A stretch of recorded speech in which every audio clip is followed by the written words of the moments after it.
evening. The police are seeking the public's help to identify the body of a man that was recovered from the sea this morning.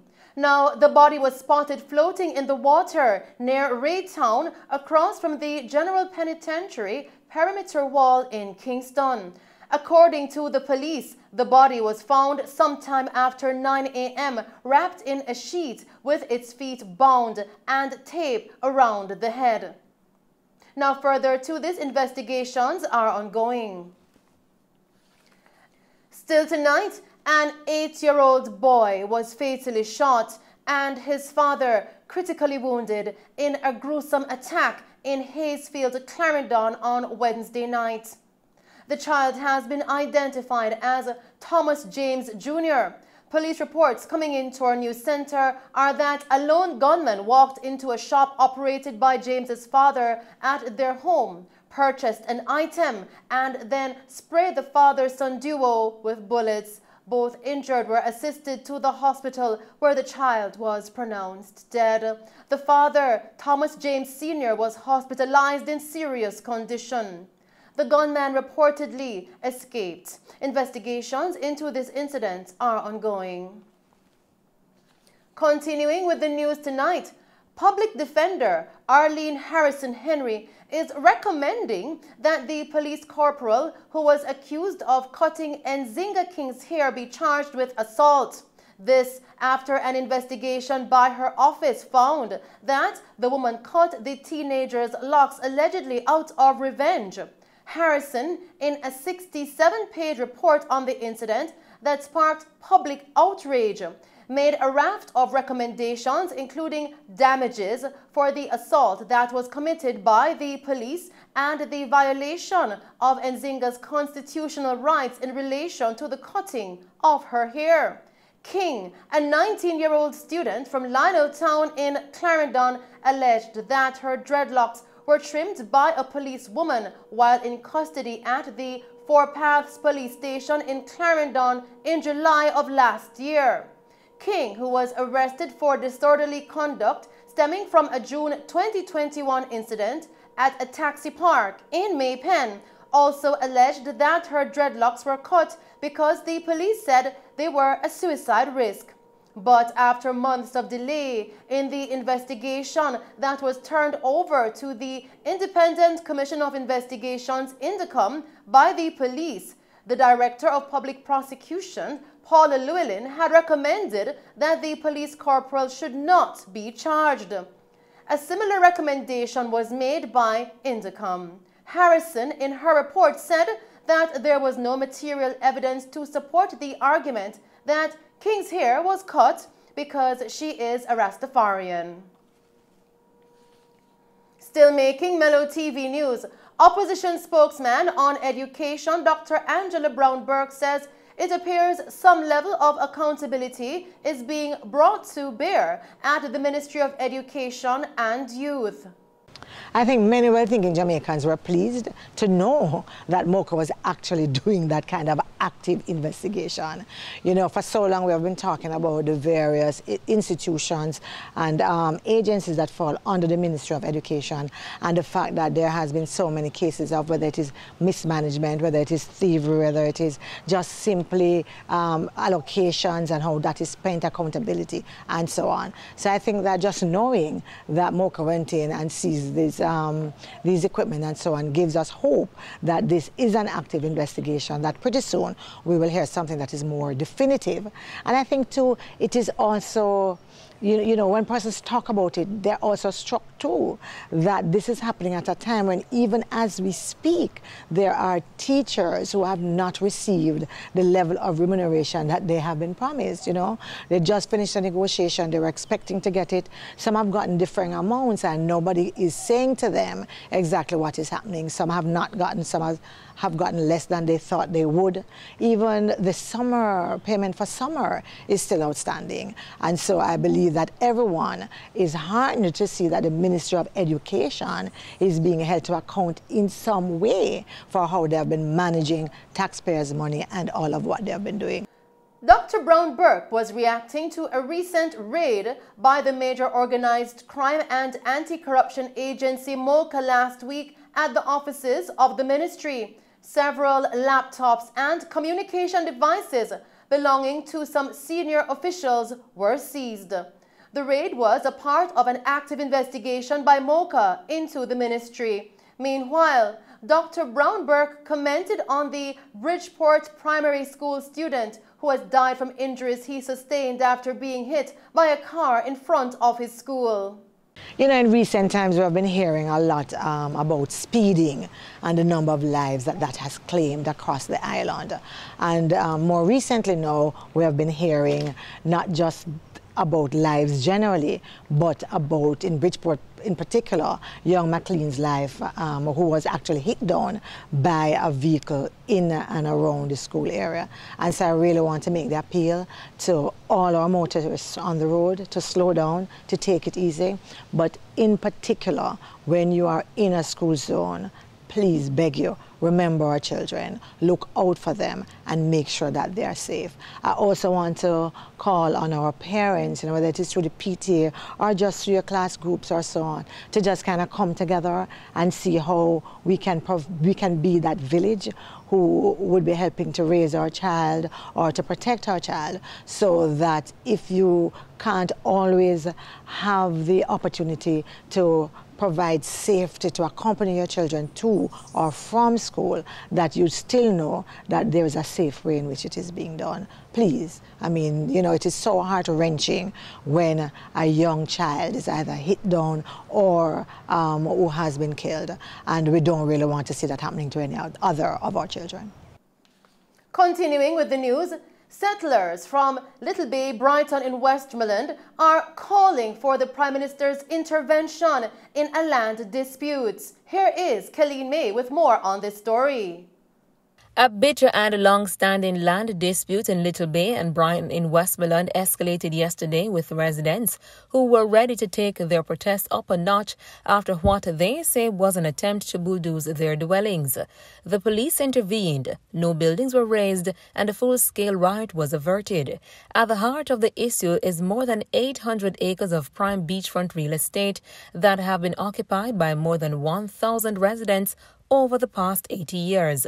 Yesterday, President of the Violent Communities Association and longtime resident Jess Beach said that an open-bed truck drove up to her gates and offloaded a bulldozer. An alarm was raised and residents came to the rescue. Okay, this morning about 8 o'clock I got a call that tractor is at Mango Hall heading this way. But before this morning, there was a van in here yesterday afternoon doing measurements on the road, and when I asked what it was about, they said they were catching the boundaries of the property. And after they leave, then little more, the drone came over, all over the whole property, you know. And then this morning now, about 8 o'clock, I got a call from one of my neighbors that the tractor is in Mango Hall, heading this way. And this is Little Bay? And this is Little Bay. Say then about another, less than an hour from that, the tractor was at my gate. You know, they pull up, they come off the truck, and, you know, they're ready to come over. And I got so nervous, I believe me, talk about heart attack, strokes, I think I just missed that. It's the help of the people who come over and start to support me. And then I start to take out some of my little things that I can move with. Me couldn't even, because I was so weak and desperate, you know. Ms. Beach has also called on Prime Minister Andrew Holness to intervene on the matter. We need help from the Prime Minister to solve this problem. Without him. Because when I spoke to the MP, who is Mr. Marlon Wilson, he is in Kingston, he can't help us. I called our lawyer, Mr. Tweet, and he can hardly help us either. He said he did wrote to the Prime Minister. He hasn't got back any response up until, I don't know if he got any since this morning. But we need some help from the government, which is Mr. Prime Minister, Mr. Holiness, and I get to understand that he is the Minister of Housing also.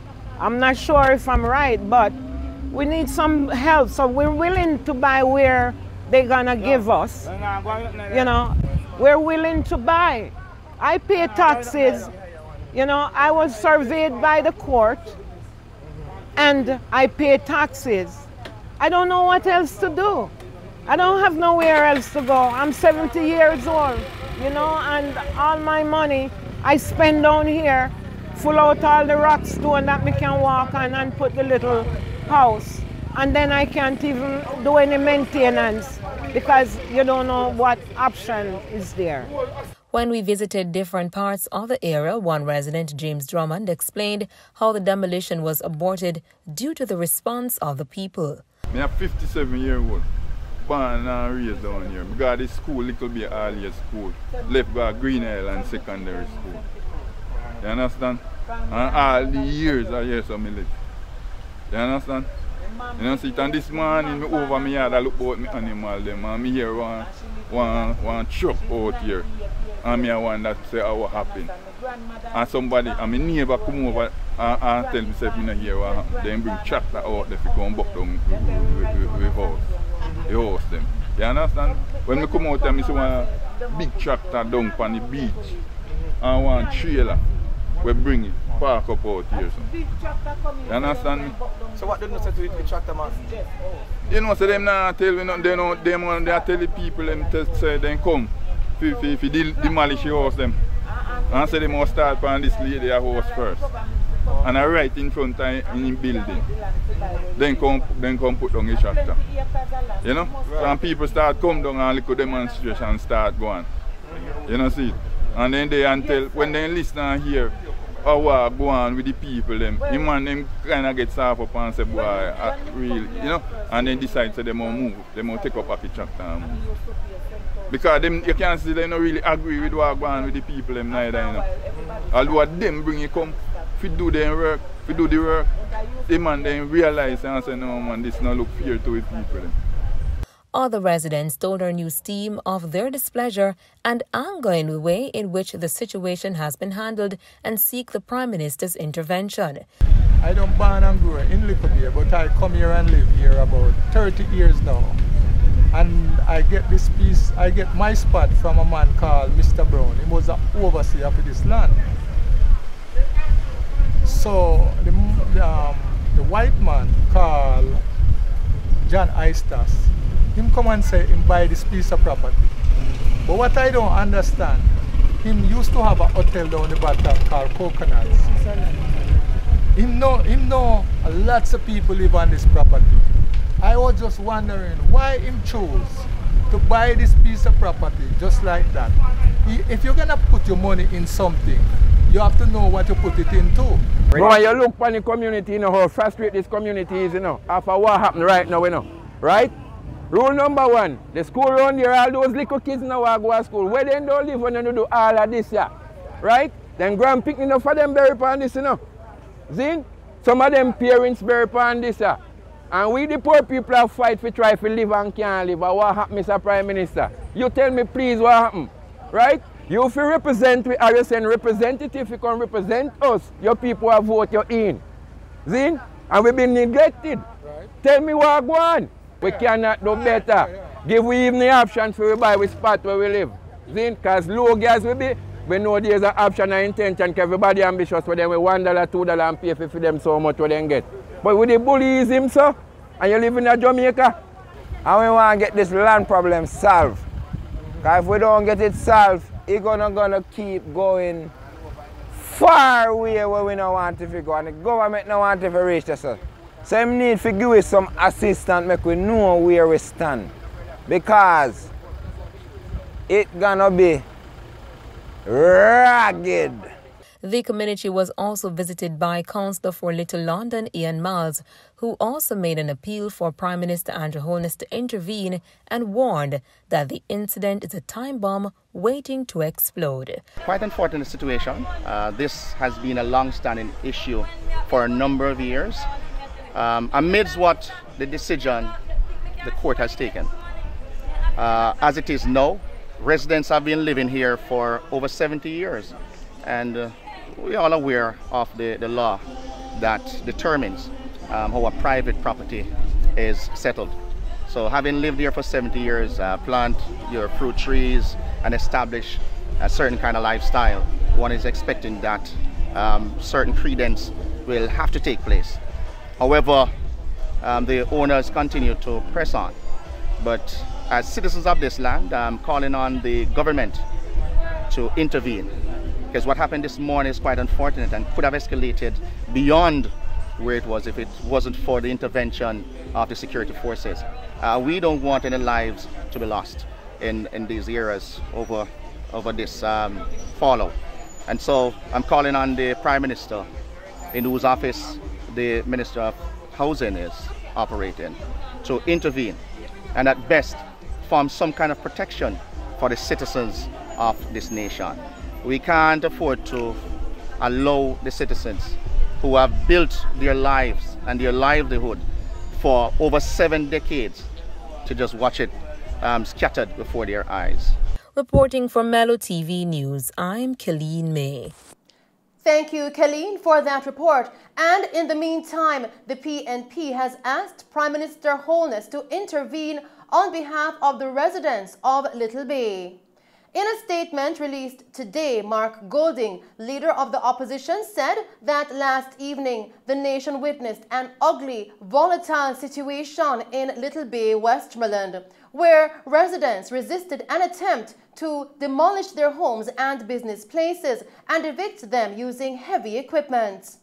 The opposition says it is joining the calls by residents for the government to intervene immediately on their behalf. Mr. Golding said that Prime Minister Holness must move with urgency to protect the legitimate interests of residents of Little Bay who are threatened with imminent forcible eviction, even though some of them have lived there for more than 50 years.